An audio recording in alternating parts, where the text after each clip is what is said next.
Hey y'all, welcome back to my channel. If you're new, hi, my name is Haley, and I'm so sorry this video is up late. I have been very busy the past week and some change, and I meant to put this up on Wednesday, but life happened. So you guys should be seeing this at least between Thursday and Saturday, hopefully. Fingers crossed I can get it edited in time. This is going to mostly be a budget with me and a budget review for both my full and part-time paychecks in the beginning of August. I will get to my full-time first and then do my part-time. Alright, so for my full-time check, first check was $1,057.82. My Stafford loan received $266 this time around. This includes the baseline $250 that I budgeted for this account, as well as the $16 from Impulse Intervention, which, update you guys, yeah, I am still in Etsy jail. I don't know what came over me last time, to be completely honest, but there were very good points made in my Impulse Intervention post that I made that kind of putting money that I spend, or is it impulse spend, putting it in anything other than my, or going towards something other than my student loans, is kind of rewarding the behavior, which is the opposite of what I want to do. So from now on, unless it's for a specific reason, I'm still going to be doing my impulse interventions. But if there's any, like, I guess, consumer spending, like things on Amazon or Etsy that was either not planning on purchasing or didn't have a reason to purchase it necessarily, then those type of purchases will immediately be put towards my student loan debt, or at least matching for those purchases. Things like there was an overage in grocery or overage for medications or whatnot, are more likely put a poll with those as far as where they should go, because those were necessities to begin with. So again, testing that out too. Hopefully don't want to go spend on Amazon and Etsy, but that was a great point. And I believe, well, many people agreed and brought it up, but I think it was Mel from Grounding Dollar. I'll leave her channel down in the description as well, who brought it up first, which she was 100% right.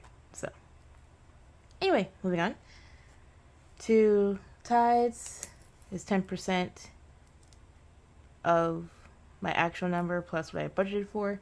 So that together was $200 sent to tithes. I mentioned this in another post on my channel, but I did have to up my household expenses by $50 due to the electric bill, or increase in electric bill in my share of the bill. I have decided to just go ahead and keep this $50 here instead of it being just a 1 month increase. So my household line item budgeted from now going forward will just remain this $370 unless something changes as far as increases are concerned. If it decreases, I'm still going to keep it at 50 because, you know, having a bill in a negative, especially one that's a utility bill that you're going to have constantly, is not a bad thing at all. Alright, and then personal, $35 stayed the same here, as well as the $35 for my dog's pet insurance.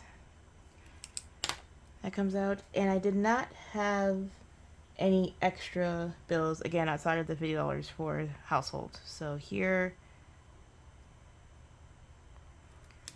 it's still going to be $0 for these paychecks. Alright, my variable savings, again, these are my scheduled savings that automatically get withdrawn from either my buffer account or my checking, and they happen on a weekly and or monthly basis thus far. Okay, so I check these at the end of the month. As far as restuffing and intentional spending is concerned, for restuffing, I was able to meet the $100 that I budgeted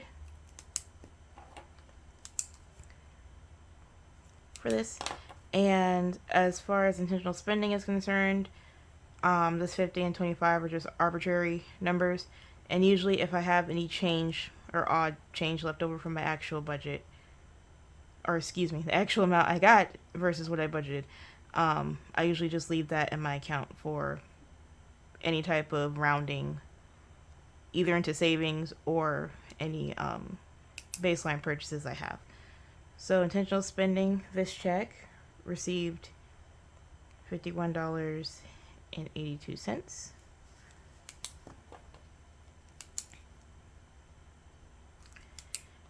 And that is the totality of my full-time check. Now, as far as my part-time check is concerned, I went ahead and wrote it out because, one, I just look at my pay stub for this. I don't actually do a full, like, written breakdown, details and whatnot like I do my full-time check. And for two, I'm trying, wow, I can't talk today. I am trying this different layout out. Because I kept printing so much paper. I'm trying to reduce the amount of waste I have. As far as I love challenges, I really do. But I have a problem with printing out too many, so trying to work on that as well. So I decided to just keep my full and part-time in the same notebook. Alright, so my baseline budget for my part-time checks will always be $250 thus far, and this pay period brought in $559.46.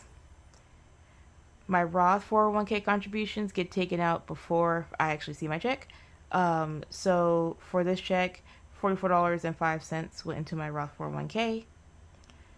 Tithes, 10%, or rounding 10% of my actual amount. So tithes received $56. And then once I'd done all that, I had $503.46 left. So I decided to take the $3.46 and just keep it in my buffer for gas and other things of that nature, and decided to put the rest of the $500 towards my Stafford student loan as an additional payment. I believe only 89 cents of this went to interest and the rest went to principal. But we'll have a whole student loan update come September, I believe. Yeah. Alright, and I'm not going to cash stuff this part on camera just because life is still busy and hectic, but I will show you guys what my cash breakdown looks like, and it might seem a little messy, especially the bottom is for next pay period, and I'll explain that too. But what I do is get regular computer paper, fold it into different parts. Each side or page is usually a month. And what I do is I write down, before I see my check, I write down what binders I would like to hit for the month, the different envelopes I would like to put into, and once I see my check, I write down what I can actually put into them and what the totals should be on the physical trackers and on my electronic trackers. Since I am a cautious budgeter, I do track my finances both electronically and with pen and paper. So what I decided to do for this check with the $100 was to actually, excuse me, was to actually kind of do like a mini snowball. It's not varying amounts necessarily, but I wanted all of my primary or high priority envelopes to at least get $2 minimum, and then have my lower priorities get $1 each. Now, what I consider low and high priority may shift and change throughout the month, but generally speaking, my low priority envelopes are more of my long-term envelopes, based on whatever binder that they're in. So for my sinking funds binder, I did split it by high and low priority, and I also put more towards and stuff more towards challenges I have within these binders. So in this case, I am trying to build up the max deductible for my pet's insurance, which is new for me, as well as build back up my pet emergency fund. So I am using, I'll get it real quick. I am using this Dream Year Challenge. I believe this is from Beijing Girl Budgets, and I think it was a freebie either on a Ko-fi or Google Drive. I can't remember. Downloaded this a while ago. What I do is I basically roll dice, a 12-sided dice, for each of the months. And once I do that, I add the numbers up together and put them into this challenge. Now, this challenge is going to save me more than what my dog's deductible and emergency fund would more likely to be. I'm trying to do 1,000 each. So this rollover 378, I was thinking of putting it towards his annual wellness visits, which I do take him every year, and I also renew his meds every year. And that together with the flea and tick medicine is around $400 and some dollars. Of course, give and take inventory, and that can fluctuate anytime. So primarily I'm focusing on getting deductible and his emergency fund built up, but the extra dollars I'll either keep to roll over into the following year if I need to and haven't reached those goals, and or put it towards his pet and wellness visits. Alright,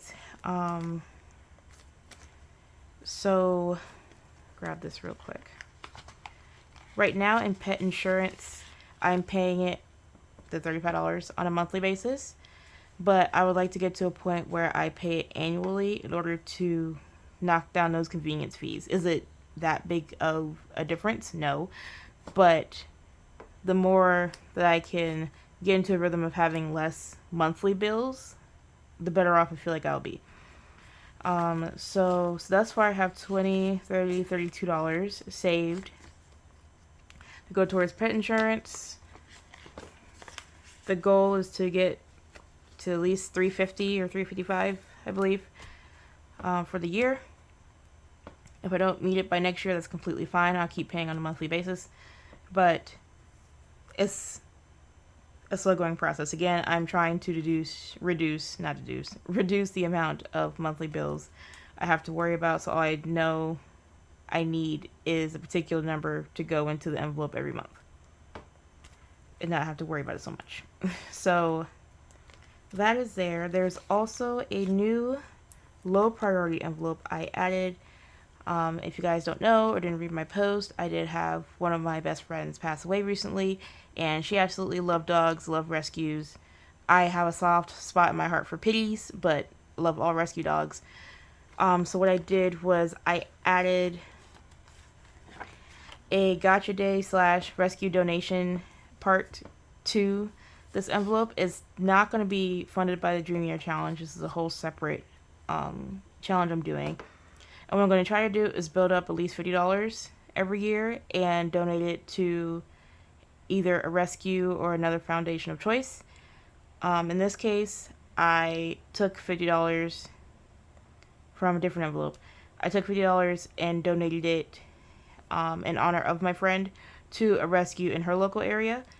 And doing that and kind of honoring her at the same time, I wanted to make this a part of my cash stuffing as well. So I'll work on that. Again, I don't have a challenge dedicated to it yet, but eventually we'll get there. And I just now added it too, so you probably won't see it on this cash stuffing in August, but I'll kickstart it in September, more than likely. Alright, so that's why you see 3 low priority envelopes. That is for coaching to get back into strength training, splurging, and electronics. Those are the 3 low priorities for now. The rescue donation will get added in September. Alright, and bulk buy is not a low priority envelope, but because I've already fully funded it for this year, I'm treating it like a low priority envelope until I actually have to pay out that membership or my bulk store membership. Once I pay that out, then it'll get treated as a high priority again, and I'll try to fully fund it by the end of this year, if not January. Alright, and then other envelopes I put into, that I always put into, like pet health, emergency fund, pet care, Christmas, money aside for my mom, like for Christmas, her birthday, if we just want to hang out, things like that. And then I do want to put into my card binder. I probably won't cover all of these envelopes every month, but I just wanted to get a kickstart again, trying different structure. So I labeled what my low priority envelopes were, which is new to me car, eventually buy a new car, like do it all in cash, that'd be great. Or at least have a significant down payment for that. But that's a ways away at this point because I just got my car not even 3 years ago. So there's that. Um, Car deductible, again, I am trying to get to the 500 amount by the end of this year. If I do, great. If not, it's a goal that'll get pushed to next year. Car insurance is another bill I'm going to try to pay every 6 months instead of having it be a monthly cost to me. Yes, the same amount will probably still go in my savings anyway, but it'll be nice just to know that I can pay it out in 6 months and be done with it as far as it being an expense. And have time to build up, or I can build up the funds earlier and pay it off earlier. So, only thing about that is I don't have an incentive. Like, there's not currently a discount for me paying my car insurance earlier, so I don't really have an incentive to do so right now, outside of me wanting one less monthly bill. So, and then repair, I obviously have all my maintenance envelopes going on, so repair is kind of a buffer for those, and I just add $1 here and there when I can. Right, so main envelopes are all my maintenance ones, my general maintenance, things like oil changes, if I need new windshield wipers or something. Mileage maintenance is when I actually go to the dealership and have them work on my car and make sure it pass all of my tests. That is probably every other year for me, but that's neither here nor there. I just went this past May, so I don't really have an incentive to go to like the end of 2026 or beginning of 2027. Alright, tires and brakes, I'm always going to be trying to save for those, which granted, anything happens will come out of my maintenance funds, but specifically I want to be able to save up enough for 4 new tires. And okay, sorry about that, guys. I'm going to try to remember where I left off just now. As far as, tires and brakes, I want to save up at least enough to replace all 4 tires and or replace the brake pads. So that is also a work in progress. And then tax and tag is my property insurance that I pay every year. It has hit around $250-ish, $200 to $250 at least. But I aim for the higher end so I have some rollover to start for the following year. So that'll be work in process. If I can fully fund that by December, that'll be cool, but that'll be another one I'll try to fully fund before next summer. Alright, and then a home binder, there have been some changes in there a little bit, but anytime you see a challenge is mostly for my current home situation, and I decided instead of having specified envelopes and just putting money in them, I filled the binder with challenges. Most of them are themed challenges, so yeah, they're technically going or dedicated to something or going somewhere specifically. It's still less stressful when I can just do a challenge, and if it needs to shift to go from one envelope to another, then it can, because it was just a general challenge for a home, not this will be for beds versus this will be for furniture versus this would be for decor and all that kind of stuff and all that breaking down. I would feel a need to put money in every single envelope, and that just ended up stressing me out. So I just condensed them to general challenges. And again, you guys won't see it this pay period because I will just stuff these binders more than likely off camera. What I do is I will scratch off a challenge or roll dice for a challenge before I do my budget. And I've actually started this for my next check. We'll see if it happens or not. But what I do is I basically write down all the challenges that I'm currently doing, the amounts I would like to put into them. These are not necessarily must-haves, but would-likes, and I add all that up to get a restuffing number. Now, if I get to this number, that'd be great. If not, that's okay. It'll just get pushed to my next check. And what has been happening lately, and what I'm more than likely going to do, is try to put or reach this number with my full-time check. But if I cannot reach it with my full-time check, I am willing to take some money from my part-time check to then send to savings. The only time I will feel comfortable taking from my part-time check and it not going to student loans is if I've already reached my loan minimum, aka the money I said I'm going to send to my student loans. In this case, my part-time check is still $200, so as long as $200 is going towards my student loans and I have a little bit of overage, and more than likely it'll be my checks at the end of the month instead of the beginning, then I am willing to take some of it to put towards restuffing my savings. I hope that made sense. And I'm sorry for all the stuttering. My brain is just going a mile a minute and my mouth is trying to keep up. So yeah, I hope that all made sense. I will probably do this cash stuffing or my second cash stuffing on camera so that this part makes more sense. But again, this is a newer process to me and I'm trying to figure it out as we go. So I thank you guys for rocking with me through all that. If you made it to the end of this video, please leave a pencil emoji down in the comment section below. I hope you have a blessed day, evening, night, wherever you are in the world, and I'll catch you guys next time. Bye, guys.